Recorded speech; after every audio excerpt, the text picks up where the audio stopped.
Welcome to another Artist Alley review. It's going to be very insightful. We're going to learn so much.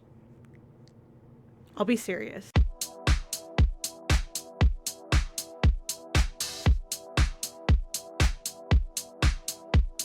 Izzy and I got these little tiny hands, and I'm obsessed. I'm obsessed because I found them tan. Like they had white people hands, but then I found tan hands.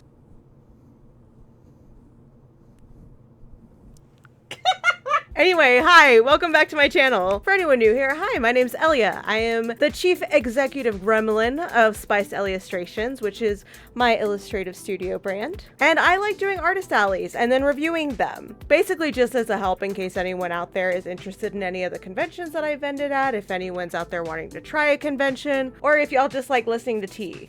This one's not gonna be like as scalding hot tea filled. Like I don't really have that many issues with this show. However, some past ones have been kind of rough, so if you like tea, go watch the past ones. I'm just saying.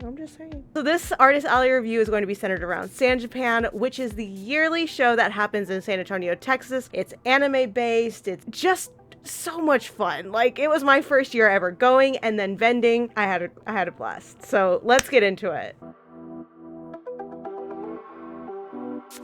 So San Japan happens in San Antonio, Texas, which is about like 4.5 hours south of Dallas. For those who don't know, San Antonio, it's the home of the Alamo. For any of you who remember it. Like, Alamo aside, San Antonio is so beautiful. It's such a great, like, cultural hub for the Latinx community. There's also like so many different things to do while you're there. Like, I know we had the convention, but like there were so many moments where I was like, I wish we had time to like go do this, go do that, because there's always something to do in San Antonio, at least in my opinion. If you're a native of San Antonio, I bet y'all are like, oh no, I'm bored. It took place at the Henry B. Gonzalez Convention Center, which seems to be like the biggest convention center hub. Correct me if I'm wrong, anybody from San Antonio. And this venue extends, it's got like 3 hotels attached to it. It's got big exhibit halls. It's very clean, at least the parts that I experienced. And it's very much in the center of San Antonio. Like, it's like, I think, like, the Riverwalk was like right there. We could have walked down to the Riverwalk. So my table price was $385. And this included the table, which was a 6-foot table. It also included my badge as well as Ray's badge, so a helper badge. So $385, that covered the cost of all of that. I don't remember how much the additional badge was, and my receipt isn't itemized. Slight pet peeve. And so yeah, so going into this con, you know, it's like a standard Artist Alley expectation setup. You get your table, you get the chairs that are available with the venue, space that comes with it. And I will say, like, in terms of space behind and in front of the table, it's a little less than some of the other conventions I've done, but I was still able to like be comfortable behind the table. I had decent storage underneath the table. The tables themselves seem wider than normal, so honestly great. The aisle space to like get in and out from behind was a little snug, but we made it work. It worked for the weekend. I can't complain, really. All right, so before the con, marketing, like, this con markets itself, you know, like, this convention is established. So yeah, like, it's one of those shows that like you've just gone to yearly, especially like if you're in San Antonio and you are at Anime Nerd. Like, I'm sure you find a way to get there. When we got to San Antonio, our hotel staff knew exactly what the convention was in terms of like, oh yeah, my daughter's going, or we're gonna try to go tomorrow. The first restaurant we went to, Mi Tierra, one of the waitresses knew about the show. One of the ladies at the checkout counter, her kid knew about the show and was like, yeah, my kid's gonna go tomorrow. Like, everyone knew that the show was happening, or knew someone who was going. But no, like, this show, I've seen it on my feeds year round. Like, even during the show was happening, you know, they're posting on socials and get everything out there. So yeah, I had no worries in terms of marketing. There wasn't much like showcasing the creators on social media unless you like won their art contest or whatever. But at a convention this scale, that's not like an expectation that is put on the show. Like, they're marketing so many people. They've got so many guests. They've got so many like sponsors. Like, they don't got time. Like, to BH, they don't got time. The communication leading up to the con was very good. It was very timely. We got multiple emails, of course, like right from booking. They were like, we'll send the maps like 2-3 weeks before the show, and they did. They sent like one with the map details. They sent one with all the load-in information. They made sure we had all the information needed so we knew where to park, because oh my god, that parking lot. I remember getting there the first day, not like the first day of the con, but like setup day, and I got so lost in that parking lot. It was a trek. And like I didn't vlog really any of setup because by the time okay, so the setup window was between 6 and 8, I think I remember. And if I remember right, we got stuck in traffic. Getting to between Austin and San Antonio was hell because everyone was leaving town for Labor Day weekend. So naturally, traffic happens. We even got on a toll road and like we were still running late, and I'm like, we're gonna need to get dinner after. And like we were noticing that things were closing early in San Antonio, which that's one thing about San Antonio. Things close early. In San Antonio? So we were trying to like do our best to make sure that we got there on time to set up. We were gonna originally eat dinner before and then go set up, but time just got away from us. So we were like rushing to get there, rushing to get inside, and we had to get the parking situation figured out because they're like, all right, if you park here, you're subject to the government towing your vehicle. The instructions were clear. It was just, I'm dumb. And paid parking lots are like not my favorite thing. I'm from Dallas. I should be used to that. So this is where setup gets nuts. So load-in, once we figured out parking, was easy. I had like 2 suitcases, hauled them in. But yeah, it was super quick getting in, finding the artist alley area. But I will say, like, the staff that they had on hand, like, no one knew a lot of information. I'm not gonna say anything, but like we had some questions for the staff to like make sure like we knew specifics. We wanted to ask like which parking lots were best. We asked like, I forgot what other questions we asked. We had a few questions and they couldn't answer any of them. And they kept like going to higher ups. It's like, oh, let me ask this person. Oh, I don't know. Let me ask this. And no one knew answers to our questions. So I was just like, whatever. Also, our badges weren't like correct. They said that like they accidentally printed the names from last year on the badges. So unfortunately I was not there last year, so my name isn't on a badge. So I got a badge with someone else's name on it. They took a Sharpie, like scribbled it out and then wrote my name on it. So that was the badge situation. It was chaotic, and like they weren't mean about it. No one was mean about it. It was just very much like, are y'all prepared? But no, we got checked in. There were no problems. Like I had my tax ID ready to go, and we got there like about right at 7. And not like I've gotten my table set up down to like 45 minutes, like solo. So while I was setting up, Ray was going to get like some B-roll for the vlog because I was like, there's no way I can set up my tripod and vlog because our aisles were so small. So the back aisles is usually where like everyone keeps their stuff. So the aisles of where we sit behind the tables were so snug. Like my chair was like maybe that far away from hitting the display behind me. I had to constantly be careful because like their display was the big photo stand display.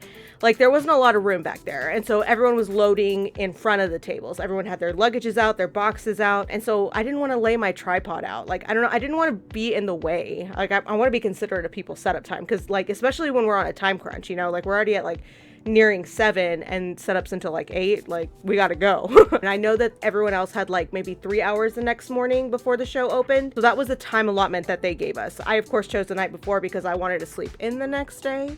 I'm not a morning person. I never have been, and I don't think I ever will be. All right, let's talk about during the show. Okay, so traffic was the biggest unpredictable activity of the show. If you watch my vlog, you see that like Friday was good, Saturday was my worst day, and then Sunday it was like the redeeming day, which is not my usual like traffic expectation. Usually I have like the first day's like a lot of lookers, not as much volume. Saturday's like my poppin' day, feeling great, make tables so I don't have to worry about Sunday, and then Sunday's just like chill, last minute stragglers. This one I was very much like fighting for my life on Sunday. I think this is my most expensive table to date. I don't think I've been as adventurous with purchasing an expensive table for an artist alley, mainly because of my own confidence, but also because of the latest history of doing so and it not doing as well. That's a me problem though. So I was very much in fight or flight for this show more than any other show that I've done. More than Anime Fest, because with Anime Fest, I didn't have to book a hotel. I live in Dallas. So this one, it was like, I would like to make back what I made. Like the one thing I will say is I thankfully got like hotel covered thanks to the community. I had a generous donation, and then I also have like my Twitch income. So it's like that helps go towards that. But if I can make that back, then I can put that money somewhere else in the studio. You know, I've got like 2 comic books on deck that I've been wanting to get printed. I was so ready to get them printed with the possible profit that I made from the show, but that didn't happen. So my average sale size was like maybe $5. It was a big sticker show. Stickers and 1-minute commissions were my top sellers. I like having stickers now, so if people just want like a quick buy or just to get a gift for someone else, like that's a $3 grab. My prints still are like okay, but I'm also I'm just not confident with my prints. Like I'm proud of what I drew, but I don't know if other people like what I drew. You know what I mean? Like, I feel like there could be other pieces that I could do that may do better. But that's just, I'll talk about that in a second when I get to the whole retiring artist alley thing. I'm sure y'all heard me drop that a couple times in the vlog. My top sellers were my 1-minute commissions. Like, honestly, thank you everybody who came by to get a 1-minute commission. I've been so excited to like do those at conventions. I did it at a convention like last year and forgot to bring it back, but I had so much fun that I'm like, let me bring it back at Anime Fest. It did well. I'm like, let's go. We're doing it at San Japan, and it was so much fun. The general vibe of the convention honestly was super chill. Everybody was really friendly. I had so many great conversations with people. The Latinx community showed up. I don't know, it just feels good to like connect with la comunidad, you know, like, because I have a lot of Latinx inspired art at my table, lots of like Latina centered jokes. Same with my diabetic merch. My diabetes merch. The diabetes stickers, like I think I sold out of 2 of them. Listen, we out here. I always feel great meeting other diabetics in the wild. It's like we're not alone. Like, and then of course my escándalo, that's still like, y'all still love that, and I'm glad because I love it too.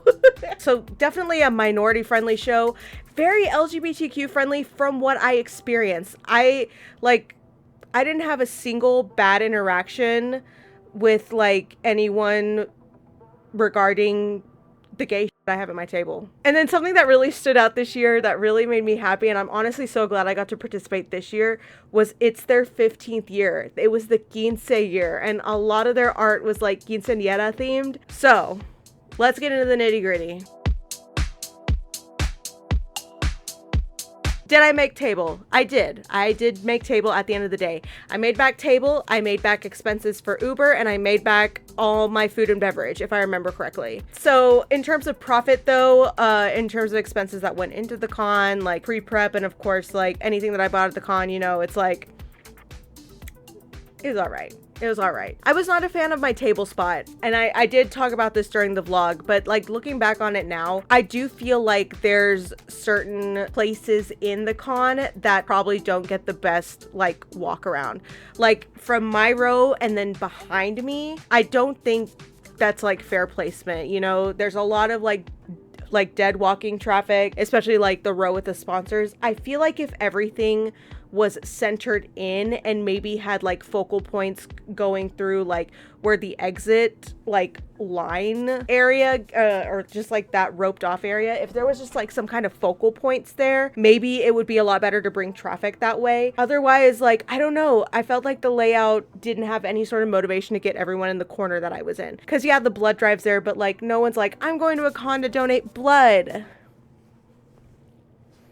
No. So yeah, it was just a little low expectation in terms of flow, because like there were times that I would get up and walk around to see what was going on, and traffic was happening in other parts of the room. That's just my opinion. I made so many connections at this show. I met so many new artists. I met artists that I'd been following online for like months, years, and I finally got to meet in person. It was a great show. I would definitely do it again if I could get in. The thing about this show, well, at least this year it was a lottery. It wasn't juried. Like it's literally, we're gonna pick a number out of a hat, and if we get your number, you're in. This was my 8th year that I had applied and finally had gotten in. And I told myself, that if I got into this show, this would be my last artist alley. Before I get into that though, let's go through the convention hall. I'm gonna show you all the cool things I got. Hi, welcome to the haul portion of the review. This is filmed at the show because I know when we get home, all this stuff is going to be going to its respective place and I won't have it together for the review video. So hi, welcome to a very mysteriously lit hotel room.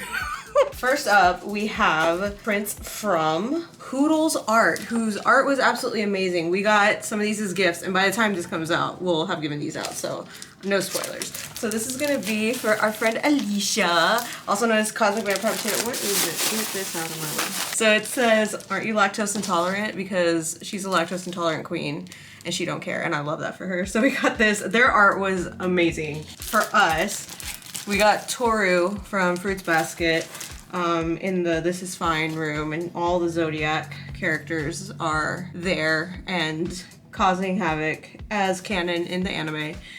Yeah, we had to have this. We're big Fruits Basket fans. So yeah, so go follow Hoodles Art. Absolutely the best. All right, next I have a little otter and it squeaks.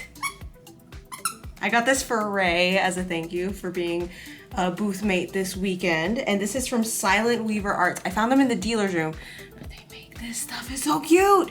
So many cute little plushies that I saw at their booth. Really adorable. Look at that little face. Like, oh my God. All right, and this is for Izzy. We got Izzy, naturally, Zorro Titty Mouse. This is from Peppermint Blondie, who has a lot of good hotties at their table. My camera won't focus for shit. That's great. So yeah, go check them out because you can find great stuff like this. Lots of great buff himbos. And then we got a sticker from Sprinklebat. Sprinklebat gave Ray a sticker. I've seen them at many a show, and they were in the dealer's room this round, and it sparkles. Look at that. Sparkly. God, this lighting is horrendous. I'm so sorry, everybody. All right, and up next, I found Vantage Brigade in the dealer's room, and I've been following their work for so long, and I was so glad to see their booth. I ended up getting two little pins. I got a little lion clown pin and two little ghost clowns to add to my little clown eat a bag because I collect clown pins for that one. So I'm so excited that I was able to see them. And from Mad Coco Art, so this is a booth that I saw at Anime Fest, and I didn't get to go over there by the end of the show, but I've had my eye on getting a sticker book for the longest time, and they had this cute one that looked like a Mead notebook, and they also have a lot of really cute clown stuff that, like, as soon as I have a budget, I'm going to that shop. But I have a sticker book finally, so I can put all my stickers, and they don't have to sit in a box where I can't see them. Now I have a sticker book, and I can put all my stickers in there, because stickers are like one of my favorite things to buy at shows, because it's a quick buy when I can't afford to get like big prints and stuff, and I still want to support artists. I get stickers, and now I have a place to put them and show everyone my cool stickers. And then here is one of my booth neighbors. This is Sangis Divini Art, and she's a delight. She's also Dallas local. But as soon as I pulled up her Instagram, I was like, what is this? I need it. Look at him. Are you kidding me? She told me she was doing a figure study and then just kept the head because she wasn't working on like the face and just gave it a Kirby face. So that happened. And I also got a little Kirby head from her. Oh, so thank you. We got to do a sticker trade, and oh my God, he's perfect. So this is from Starry Buns, who also had a bunch of clown stuff at the table. Basically, I got a bunch of clown stuff because I love clown. And I got a little clown pillow keychain. I'm gonna take it out of the bag. Here we go. A little pillow clown, and it's got the ace colors. So I'm gonna put that on my eat-a-bag. And next we have Milky Tomato, who I've been following online for quite some time. Have not been able to run into them at a show, but also very clown heavy booth, very cute art. So I ended up getting 4 stickers. Ray actually got these for me. So I got So Evie, look at the clown. And then Certified Crybaby, because that's me. I got a little monochromatic clown with little balloons. And then Certified Clown. Isn't that cute? And then also because I was following, I got a little extra sticker. Look at it. And then also, and I love wearing beanies, so I'm gonna be wearing this on stream, and it says honk honk, and it's lilac, which is one of my favorite colors.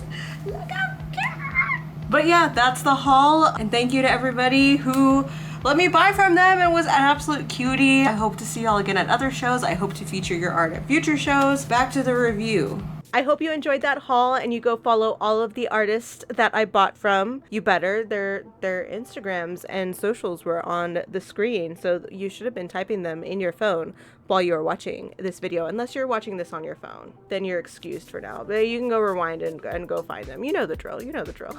But no, I did want to talk about my Artist Alley quote-unquote retirement. I kind of been teasing at the idea during stream and just like putting my thoughts out there about quitting artist alleys. And quitting, I feel like, is a very hard word, but essentially, so here's what's been going on. So I restarted conventions after the pandemic last year, if I remember right, and since then I have not gotten into many. Like I'm not booking a lot, and to be honest, I don't think I fit the Artist Alley, you know, the vision of it much anymore. And with the direction that I'm taking Spiced Illustrations, I'm probably not going to be what Artist Alley people are looking for when booking for like anime shows and stuff like that. What I'm going to be focusing on though, however, is more comic work. I have so many comic projects on the back burner that I've put on the back burner to make room to put out new print media, new stickers, new stuff that I try to do to beef up my Artist Alley portfolio versus what I actually want to do portfolio. And at the end of the day, comics is what got me into conventions in the first place. I started my webcomic in 2009, got invited to my first convention, I think it was 2010, and just kind of snowballed into the world then. And I miss doing comics. I did a few, once my webcomic retired in 2020, I kind of just stopped making comics. And part of that is because of like, mentally I wasn't ready, but also I was just very ready to get back out on the con scene, that I was trying to crank out what I could to prove that I was still worth being out in conventions. But from what I've learned in the past couple years is that yes, I can definitely make it into an Artist Alley. I got into Anime Fest, I got into San Japan, I've gotten into so many other shows as well, but I've also been rejected from many, and I also haven't profited from many as I used to before the pandemic. And that's okay, because where I'm going now with Spiced Illustrations is a comic focus. By the time this video airs, I'll be able to announce, hopefully. If not, I'll cut this part out. I've signed on with a publisher to get my first graphic novel printed, and I have 2 comic books, solo comic books, that are ready to print that I'm going to be throwing on Kickstarter hopefully by the end of this year. And then my webcomic, I'm hoping to put back online on Webtoon to build that portfolio, because I have 2 webcomics that I'm currently writing and developing, and that is just a portion of the projects that I'm working on right now. I'm very grateful that I am busy with all these projects, and I want to take them to conventions, but I don't know if the Artist Alley is where I belong with them. So here's where my focus is and where things are kind of shifting. So I do want to still do Artist Alleys. I absolutely do. I'm a fangirl. I fangirl over so much. I'm part of so many fandoms, and I will still have like fan art, prints, stickers, stuff in my portfolio because I just love doing that. But I'm also going to be focusing a lot on my original work and getting my original work and illustrations out there. Like my Bruja stuff, this was all original. I want to go back to designing some fun stuff, and this was all based on a zine that I did. I want to get back into making my characters and my titles things that I focus on. And so I will be trying to apply to conventions if they do take my work and my comics with it. And I also want to try to focus on building my portfolio and myself so that maybe one day conventions will want to have me as a comic guest or just an illustrative guest. I want to be the person that conventions want to invite as an industry guest. And to do that, I've got to put in the work. So does that mean I'm doing less conventions right now? Yes. And that's only because I'm not actively applying to Artist Alleys anymore. I can't take the financial risk right now, especially with the way finances have been going lately. My profits haven't been as great, so I kind of don't want to put that gamble out there, especially while I'm in a mode of trying to finish up comic work versus work on things to voluminize my booth product. You know what I'm saying? That being said, if you are around a comic convention, an indie comic convention, or even an anime convention that does cater to graphic novelists, Princesa Taco is a Latina manga, so I'm just saying. But other than that, I'm going to be dying down on artist alleys for right now. I want to focus on getting comic projects out there. However, any artist alleys that are willing to have me and my comic work, listen, I'm as long as I got the finances and y'all want to work with me financial wise, listen, I just but I also want to put the announcement out there that I have officially launched my Patreon, which is where I'm going to be putting all the behind the scenes for every project that I'm working on right now. And you can also get exclusive downloadables from like wallpapers. I'm even going to be doing emotes in the future, but I'm going to have so much bonus stuff on there, especially because I'm going to be so busy with so many comic projects. There's going to be so much behind the scenes stuff that I'm going to just throw at y'all. Y'all will get news before other people. Like, there's stuff that people on stream aren't even going to know because you're on Patreon and you know. So I'm just saying. But thank you all for watching this review, haul / studio update. I hope that I continue making you proud with spiced illustrations, and I hope that I can see y'all at future cons. This is in no way me quitting conventions.